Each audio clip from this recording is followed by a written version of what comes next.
It's me, your girl, Inara, and guess what? It's Christmas! And guess what? It's Christmas! I needed to breathe there. Whew. Great. So, as we all know, it's Christmas, and we're here, and you know, we need to pump it up. So I have a few videos coming up reacting to cringy musicallys about males. Let's go back. So for all of you that do not know, I love reading. Reading for me is like a way to go to a new world, go to a new place without even having to leave my room. For example, I like to read about fantasy, romance.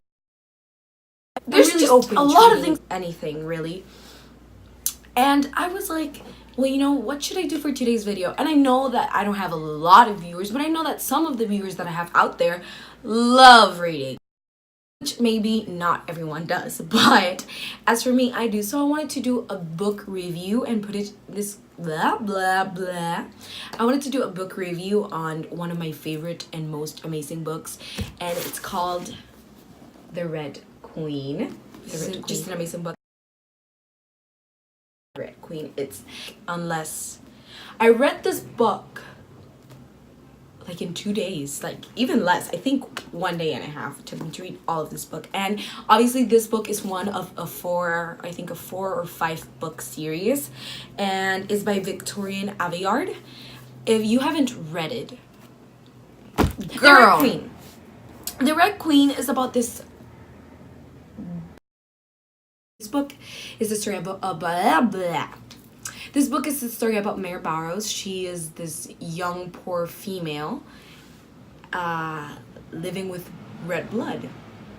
So you see, this world is divided by two types of bloods. There's the silver blood and there's the red blood, the one that we have. And then the silver blood, well, that's people who belong in royalty and they have powers, and then this and then that. In a spontaneous moment, I'm not gonna say what, something happens and there's a dramatic change, and everything just comes bouncing, and she's like, she has to pretend to be something that she's not, and then she has to do this and she has this, and everything is just like, everything is flying around and you're like, whoa, hold up. So this is the type of book that you have to sit down with a cup of tea and you have to go slowly because it's such a mesmerizing book. So The Red Queen by Victoria is a quite drastic book in the sense of it leads you towards new adventures. It goes like, the way it just filters through your mind, the image that it... I understand because I've had my fair share of bad writers too. It's the worst thing ever, I'm not gonna mention. But she's just an amazing writer, and she just has a way to connect with the reader, and it just gives you this push towards the book, and it's something that you cannot just simply experience by just going over it. You have to really analyze it, and you have to sit there and you have to be like, wow.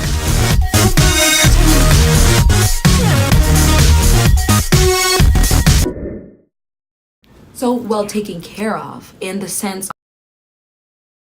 is the way she took us throughout the journey with her, and you just experience so much joy and contentment, and you just feel so insecure sometimes. You know, you can feel what she's feeling, but at the same time you can be like, oh my god, why are you doing this? So you have this two-way as a reader and as also being the person or being the character inside of the book. And that is something that not a lot of writers can do, and maybe some of them can but won't. But I feel like one of the important things for when you're reading is that you mainly have to make sure that the reader is drawn enough to feel like the readers and the writers have a relationship. They have to have a relationship, expecting that the writer should make the reader fall in love, obviously not telling them that they're falling in love. You see what I'm trying to do here? So this is what happened with the Victoria Aveyard Red Queen with me, with like this relationship that we have wasn't the best at the beginning, because obviously when you start reading a book you are like, I'm kind of doubting. So this didn't happen with this book. This book was an intense full love with me, and I could imagine vividly every piece of work that she was trying to put in the book. Every word could be every word went through my head, and it became an image, and it was so easy. I could imagine the lines that the Victoria did that inside of me. I was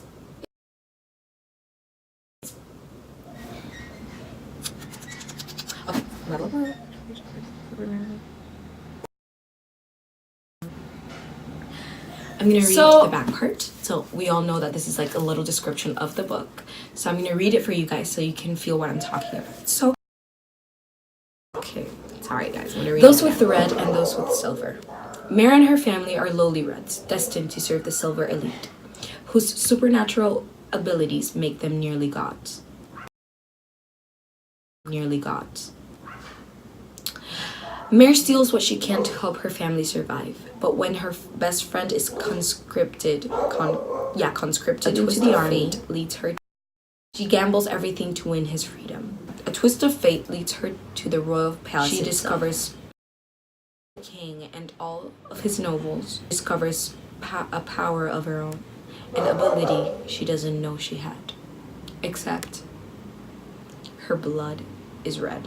So this is like the first paragraph. There's 2 paragraphs. So I'm going to explain the first paragraph. Like I said, in Kingdom, there's the silver ones that have powers, supernatural powers. They could be controlling steel. They could be controlling, I think, fire. There's just several type of powers inside of that community. But you see, when Mary has this encounter, she realizes that she has this special ability, and it's a power that none has the blood of have red, which means that she should not and should have never contained power. And this is skeptical, obviously, for the silver ones. Possibility, the king forces her into the role of a lost silver princess and betroths her to one of his own sons. I was like, as Mare is drawn further into the silver world, she risks her new position to aid the Scarlet Guard, the leaders of a red rebellion. Her actions put into motion a deadly and violent dance, pitting using Prince and Mare against her own heart. From debut author Victoria Ayard comes a lush, a vivid fantasy series where a loyalty I want to read you guys a little bit of the book. Betrayal, the only certain. I hate first writing. So it makes the village crowded, and now, in the heat of high summer, that's the last thing anyone wants. From my place in the shade, it isn't so bad. But the stinks of bodies, all sweating with the morning work, is enough to make milk curdle. The air shimmers with heat and humidity, and even the puddles from yesterday's storm are hot, swirling with rainbow streaks of oil and grease. And Red Queen showed me a lot of things. Great experience. Thank you so much for watching, and I hope you loved I hope you loved the books. And I know if you're not a book lover, you should always try reading. And yeah, it exercises the brain. Love you guys. Hope you like this video.